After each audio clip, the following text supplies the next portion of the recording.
સુરતના પાસોદરામાં પડોશીના ત્રાસથી કંટાળી મહિલાએ ઝેરી દવા પી આપઘાતનો પ્રયાસ કરતા હોસ્પિટલ ખસેડાઈ હતી, તો મહિલાના પરિવારે પોલીસ પર પણ આક્ષેપો કર્યા હતા।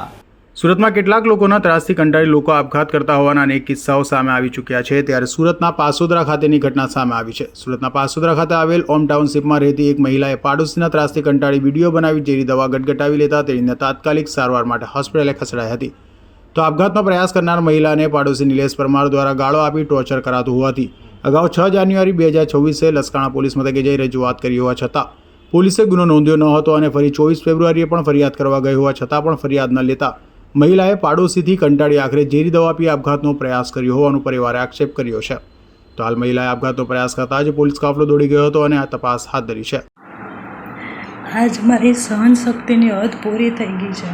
છેલ્લા 6 મહિનાથી અમને બાજુવાળીનો એટલો ત્રાસ વધી ગયો છે, મને અને મારા પરિવારને।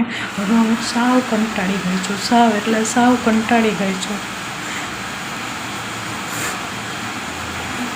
હું જે પણ કાંઈ પગલું ભરી રહી છું એનો જવાબદાર અલ્પા ટાંક, એનો ભાઈ નિલેશ પરમાર અને એના સાથ આપવાવાળાનો રહેશે।